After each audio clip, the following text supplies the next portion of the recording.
శ్రీ సమర్థ సద్గురు సాయినాథ్ మహారాజ్కి జై. ముందుగా మన సాయి భక్తులందరికీ నమస్కారం అండి. అందరూ కూడా సుఖంగా, సంతోషంగా, ఆరోగ్యంగా బాగుండాలని మనస్ఫూర్తిగా కోరుకుంటూ ఈరోజు వీడియోలో మొదలు పెడుతున్నానండి. ఇక ఈరోజు వీడియోలో బాబాగారు ఏం చెప్తున్నారు అంటే, తల్లి నీకు ఒక వరం ఇస్తున్నాను, కేవలం 3 రోజుల్లో నీ కోరిక నెరవేరుతుంది. ఈ అవకాశం అనేది నిర్లక్ష్యం చేశావో, చేజార్చుకున్నావంటే మరి అస్సలు రాదు.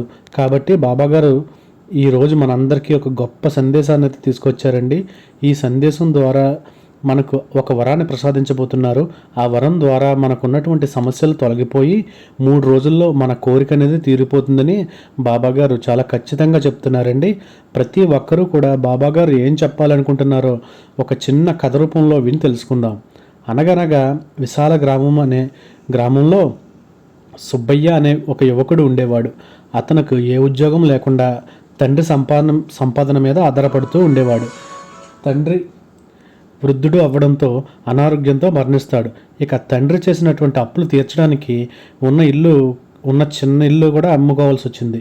ఇప్పుడు ఏం చెయ్యాలరా దేవుడా, ఉన్న ఇల్లు కూడా పోయింది, ఎలాగా అని చెప్పేసి అనుకున్నప్పుడు ఏదైనా ఒక ఉద్యోగం చేస్తేనే కానీ నాకు గడవదు అని మనసులో అనుకుంటూ ఉన్నాడు.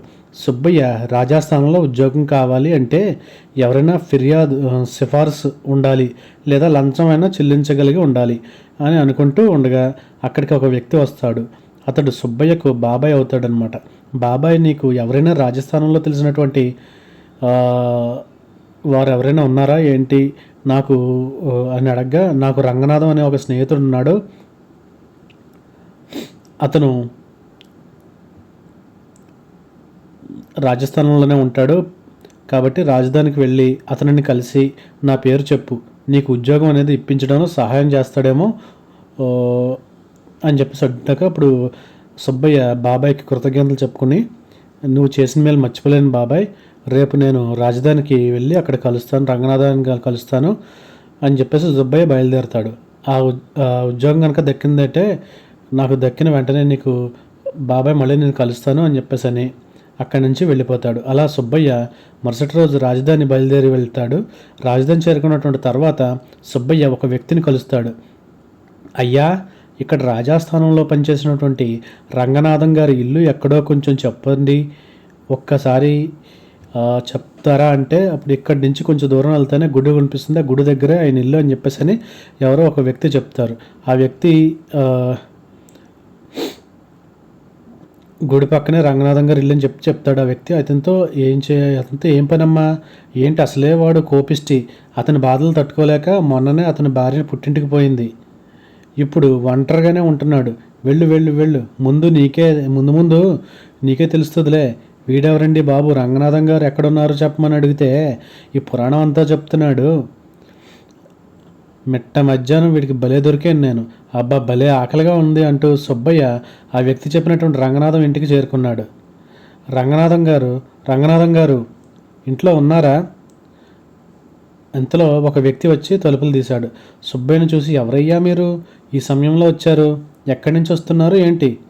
ఒకేసారి 3 ప్రశ్నలు అడిగేసరికి, నా పేరు సుబ్బయ్య అండి, నన్ను మా బాబాయ్ సూరయ్య పంపించాడు, మీరు రాజస్థాన్లో పనిచేస్తుంటారటగా, నాకు అక్కడ ఏదైనా ఉద్యోగం ఇప్పిస్తారేమోనని ఇక్కడి వరకు వచ్చానండి అంటే, ఇంతకీ మీరు రంగనాథం గారేనా?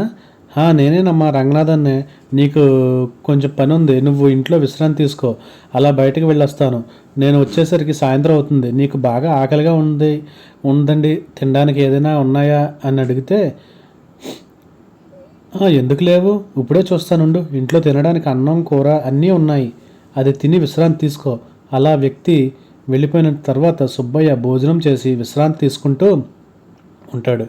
ఇందాక దారిలో చెప్పినటువంటి వ్యక్తి బట్టి ఈ రంగనాథం కొద్దిగా తేడాగా ఉన్నాడు, తినడానికి ఏమైనా ఉన్నాయా అంటే, ఇప్పుడే ఇంట్లో చూశాను అంటాడేంటి, ఉన్నాయని చెప్పాల్సి కదా, ఏంటో ఈ వింత మనిషి అలా అనుకున్నాడు అనమాట. అలా సాయంత్రం దాకా వేచి చూశాడు సుబ్బయ్య. ఈలోపు కొంచెం కునుకుపడింది. ఇంతలో ఎవరో తలుపు తట్టినట్టు అనిపించింది. తీర చూస్తే రంగనాథం ఏమో అనుకున్నాడు. ఒకసారి లేచే చూతులోకి మధ్యాహ్నం కనపడిన వ్యక్తి కాదు. ఎవరండి మీరు? రంగనాథం గారు ఇంకా తిరిగి రాలేదు, నేను అతని అతిథిని, కొద్దిసేపు వేచి ఉండండి, రంగనాథం గారు వచ్చే సమయం అయ్యింది, ఎవర్రా నువ్వు? నా అనుమతి లేకుండా నా ఇంటికి వచ్చి నిద్రపోతున్నదే కాకుండా నాకే నేను లేను అని చెప్తావా? మీకే మీరు లేరు అని చెప్పడం ఏంటి? కొంపదీసి మీరు రంగనాథమా ఏంటి అని అన్నాక, అప్పుడు ఇందాక మూట పట్టుకు వెళ్ళింది ఎవరు మరి? అతను నేనే కదా రంగనాథం అని చెప్పాడు. అవునరా నేనే రంగనాథన్ అంటే వాడు నువ్వు కలిసి నా ఇంట్లో దొంగతనం చేసిందే కాకుండా పూర్తిగా తిండి తిని నీ జతగడ పారిపోతే నువ్వు తిని ఇక్కడే పడుకున్నావా? నీ పని చెప్తా ఉండు. ఇప్పుడే నిన్ను రాజభట్లకు అప్పగిస్తాను. రాజస్థానంలో కొలువు చేసే నా ఇంట్లోనే దొంగతనం చేస్తారా? అయ్యా అయ్యా నేను చెప్పేది వినండి అయ్యా. నేను విశాలపురం నుండి వస్తున్నాను. సూర్య మిమ్మల్ని కలవని చెప్తే నేను ఇక్కడికి వచ్చానండి. మీరేమైనా నాకు రాజస్థాన్లో ఉద్యోగం ఇప్పిస్తారని వచ్చాను తండ్రి. తీరా నేను ఇక్కడికి వచ్చేలోకి ఇంట్లో వేరే వ్యక్తి ఎవరో ఉన్నారు. అతను నన్ను లోపలికి రమ్మని విశ్రాంతి తీసుకోమని చెప్పారు. అతను అంత చదువుగా చెప్తే ఆ వ్యక్తి మీరేనేమో అనుకున్నాను. తీరా చూస్తే అతను ఒక దొంగ అని ఇప్పుడే తెలిసింది. నన్ను నమ్మండి. కావాలంటే సూరయ్య గారితో కనుక్కోండి నేను ఎటువంటి వాడినో. మీ కళ్ళబొల్లి మాటలకు నా దగ్గర చెప్పకు. నీ జతగాడు దొరికే వరకు నువ్వు చెరసాల్లో బందీగా ఉండు అంటూ రంగనాథం సుబ్బయ్యను ఎంత చెప్పినా వినకుండా రాజభట్లకు పిలిపించి సుబ్బయ్యను అప్పగించాడు. కొంత దూరం రాజభట్లు సుబ్బయ్యను తీసుకుని వెళ్తూ ఉండగా అసలు దొంగను పట్టుకుని రాజభట్లు ఇతనికి ఎదురొచ్చారు. ఏం చేశాడు వీడు? ఏదైనా దొంగతనం చేశాడా ఏంటి? అవును అన్నప్పుడు, వీడు రంగనాథం గారి ఇంట్లో దొంగతనం చేసిందే కాకుండా అక్కడే తిని నిద్రపోతున్నాడు. వీడి జతగాడు ఇంకొకడు ఉన్నాడంట. ఆ రెండోవాడు వీడేలే కానీ మీరు పట్టుకుని ఉన్నటువంటి అతను వట్టి అమాయకుడు. అతను వదిలేయండి. అసలు దొంగ వీడు. అమాయకుడిని ఇరికించి పారిపోయాడు. ఇక వాడిని వదిలేయండి ఎలా రాని రాజభట్లు అసలు దొంగను పట్టుకుని సుబ్బయ్యను వదిలేశారు. బతుకు జీవుడా అంటూ సుబ్బయ్య అక్కడి నుండి కొంత దూరం వెళ్ళాడు. అమ్మయ్యా ఇదేదో అంతా కలగా గడిచిపోయింది. అసలు ఈ దొంగ దొరకకుండా ఉంటే ఈ పాటికి చెరసాల్లో ఉండేవాడిని. ఆ రంగనాథం గాడు ఎవర్రా బాబు? నేను ఎంత చెప్పినా వినకుండా నన్ను రాజభట్లకు అబ్బకి చెప్పారు. ఆ దారిలో వాడు చెప్పింది నిజమే. ఈ రంగనాథం ఒట్టి కోపిస్టులా ఉన్నాడు. నేను మళ్ళీ తిరిగి ఆ వ్యక్తి దగ్గరికి వెళ్ళినా సహాయం చేస్తాడన్న నమ్మకం అయితే నాకు లేదు. అలా సుబ్బయ్య మళ్ళీ రంగనాథం దగ్గరికి వెళ్లకుండా ఎక్కడైనా కొంతసేపు విశ్రాంతి తీసుకుందామని ముందుకు వెళ్తూ ఉండగా బోరున వర్షం పడింది. అక్కడే దగ్గరలో ఉన్న ఒక దేవాలయం లోపలికి వెళ్తాడు సుబ్బయ్య. అతను వెళ్ళే సమయానికి అక్కడ రామయ్య అనే మరో వ్యక్తి కూడా ఉంటాడు. బయట బాగా వర్షం పడుతుంది కదూ, చూస్తుంటే ఈ రాత్రికి తగ్గేలా లేదు. ఈ రాత్రికి ఇక్కడే విశ్రాంతి తీసుకుని రేపు ఉదయమే బయలుదేరి వెళ్ళవలసి వస్తుంది. ఇంతకీ మీరు ఎక్కడి నుండి వస్తున్నారు అని అడగ్గా, మాది విశాలపురం అనే గ్రామం నుండి నేను రాజధానిలో ఏదైనా ఉద్యోగం దొరుకుతుందేమో అని వచ్చాను. ఇక్కడికి చేరుకున్న తర్వాత జరిగిన విషయం అంతా రామయ్యకి చెబుతాడు సుబ్బయ్య. అయితే త్రుటిలో ప్రమాదం తప్పిందన్నమాట. అయినా సరే మొదట ఆ ఇంట్లో నుండి ఆ వ్యక్తి మూట పట్టుకుని వస్తున్నాడు అంటే మీరు అప్పుడే అతన్ని ప్రశ్నించి ఉంటే బాగుండేది కదా. ఆ దొంగను పట్టుకోగలిగేవారు. పైగా ఆ రంగనాథం దగ్గర కూడా మీకు మంచి పేరు కూడా వచ్చేది. మీకు రాజధానిలో కొలువు దొరకడం చాలా తేలికయ్యేది. మీరన్నది నిజమేనండి. ఏం చేస్తాం, ఆ సమయానికి నాకు ఆ ఆలోచన రాలేదండి. అయినా సరే అదే ఇంట్లో నుండి వస్తున్నాడు కదా, ఒకవేళ ఆయనే రంగనాథం అనుకున్నాను నేను. ఇంతకీ మీరు ఈ ఊరికి చెందినవారుగా లేరండి. నా పేరు రామయ్య, అది నా ఊరి పేరు. నేను చదువుకున్నవాడిని. నేను కూడా రాజస్థానంలో ఉద్యోగం కోసం వెతుకుతున్నాను. నాకు ఎటువంటి సిఫార్సులు లేవు. అయినా సరే నా ప్రయత్నం నేను చేద్దామని ఈ రాజధానికి వచ్చాను. ఇక కాస్త ఈ వర్షం తగ్గగానే రేపు ఉదయమే రాజధానికి చేరుకోవాలి. అయితే ఇద్దరు లక్ష్యం రాజధానిలో ఉద్యోగం సంపాదించడం అన్నమాట. అయితే అనుకోకుండా భలే కలిసామండి. అవునండి, ఇంతకీ మీకు ఆకలి వేస్తుందా? తినడానికి ఏమైనా తెచ్చుకున్నారా? ఆకలి ఎందుకు లేదు, బ్రహ్మాండంగా ఉందండి. కానీ ఇక్కడ ఏదైనా పూటకోళ్ళ సత్రం ఏమైనా ఉంటే భోజనం చేద్దాం అనుకుంటున్నానండి. ఇక్కడ చూస్తేనేమో బోరున వర్షం పడుతుంది. అయినా సరే ఒక పూట కూడా భోజనం చేయకపోతే మన ఆరోగ్యానికి అది చాలా మంచిది కదా. అయ్యో అలా ఆకలితో బాధపడకండి బాబు. ఈ పూటకు తినడానికి కొన్ని రొట్టెలు తెచ్చుకోండి. అవి ఇద్దరం సగం సగం పంచుకుని తిందాం అని సుబ్బయ్యకి ఇస్తాడు రామయ్య. అబ్బా ఎంత రుచిగా ఉన్నాయో రొట్టెలు, బాగా నచ్చింది నాకు. అలా కాసేపు తిన్న తర్వాత ఇద్దరూ మాట్లాడుకుని ఆ తర్వాత తల ఓ పక్కన నిద్రపోతూ ఉంటారు. కొంత సమయం తర్వాత హఠాత్తుగా ఒక పెద్ద వెలుగు వస్తుంది. ఇద్దరు లేచి చూడగా అక్కడ ఒక దేవత ప్రత్యక్షమై ఉంటుంది. అమ్మా, మీరెవరు? మీరు మీకు నా నమస్కారం తెలియజేసుకుంటున్నాను. ఇంతకీ మీరెవరో మేము తెలుసుకోవచ్చా? నేను ఈ గుడిలో కొలువున్న దేవతను. నాకు మీ ఇద్దరి బాధలు విన్న తరువాత మీకు ఏ విధంగానూ సహాయం చేద్దామనిపించింది. అందుకని ఇటుగా వచ్చి అయితే నేను కొన్ని వస్తువులను ఇస్తాను. వాటిని మీరు సద్వినియోగం చేసుకుంటే మీ సమస్యలు తీరిపోతాయి. ఆ తర్వాత మీరు సుఖంగా ఉండవచ్చు. అమ్మా, మీరు మా ముందుకు వచ్చి మా మొర ఆలకించినందుకు కృతజ్ఞతలమ్మా. ఆ వస్తువులు ఏవో మాకు ఇప్పించండి, తొందరగా ఆ వస్తువులు ఇప్పించండి అని అంటారు ఇద్దరు. అయితే మీ ఇద్దరికి నేను 3 వస్తువులు ఇస్తాను. అవి ఒక లడ్డు, రెండవది రాగి చెంబు, మూడవది ఒక ఉంగరం. ఈ మూడింట్లో మొదటి మీరు లడ్డు తిని మీరు ఎవరిని తలుచుకుంటే వారు మీ ముందు ప్రత్యక్షమవుతారు. రెండవది రాగి చెంబులో నీరు, వాటిని త్రావి మీరు వచ్చిన వారిని ఏది అడిగితే అది వారు లేదనకుండా ఇస్తారు. ఇక మూడవది ఉంగరం. ఇది మీరు పెట్టుకుంటే వారు మీకు ఇచ్చినది ఎప్పటికీ మీ దగ్గరే ఉంటుంది. వీటిని 3 రోజుల్లోపు వాడి 3వ రోజున తిరిగి ఇక్కడే చేరుకుని ఏం జరిగిందో నాకు వివరించి చెప్పాలి అన్నది దేవత. అమ్మయ్య, వర్షం అయితే పూర్తిగా తగ్గిపోయింది. ఇక మనకు అదృష్టం వచ్చినట్లే. ఇంకెందుకు ఆలస్యం, మనం వెళ్ళి అదృష్టం పరీక్షించుకుందాం అంటూ 3వ రోజు రాత్రి అక్కడికి చేరుకుందాం. నేను తూర్పు దిక్కుకు వెళ్తాను, నువ్వు కూడా నాతో వస్తావా, లేకపోతే ఇద్దరం వేరే కలిసి వెళ్దాము, విడివిడిగా వెళ్దామా అని చెప్పి అనుకుంటారు.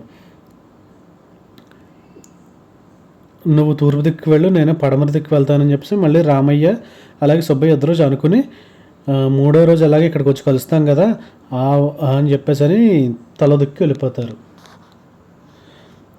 అలా కొంత దూరం వెళ్ళేసరికి రాత్రి సమయం అవుతుంది. సుబ్బయ్య ఒక పెద్ద భవనం ముందు ఆగుతాడనమాట. అబ్బా, ఈ భవనం చూస్తుంటే ఇంద్రభవనంలా ఉంది. అంటే ఈ భవనానికి యజమాని బాగా డబ్బు గలవాడే ఉంటాడు. ఈ లడ్డూ తిని అతన్ని పిలుస్తాను. వద్దు, యజమాని భార్యను పిలుద్దాం. ఆమె దగ్గర ఉన్న బంగారంతో పాటు బంగారం అంతా అతను అడుగుతాను. అలా అడుగున్నదే తడువు. సుబ్బయ్య లడ్డూ తిని ఆ ఇంటి యజమాని భార్యను పిలుస్తాడు. ఆమె సుబ్బయ్య ముందుకు వచ్చి ఆమె ఒంటి నిండా బంగారం ఉంటుంది, కానీ ఆమె ఏదో మాయ కమ్మినట్లు చూస్తూ, ఏంటి సుబ్బయ్య, నన్ను పిలిచావు? నీకేం కావాలో చెప్పు. వెంటనే సుబ్బయ్య ఆ రాగి చెంబులో ఉన్నటువంటి నీరు త్రాగి ఇలా అంటాడు, మీ ఇంట్లో ఉన్న బంగారం మొత్తం నాకు కావాలి. ఒక్క క్షణం బంగారం అంటూ ఆ యజమాని భార్య తన భర్తను పిలుస్తుంది. వెంటనే అక్కడికి ఆమె భర్త ఒక కర్ర తీసుకుని వస్తాడు.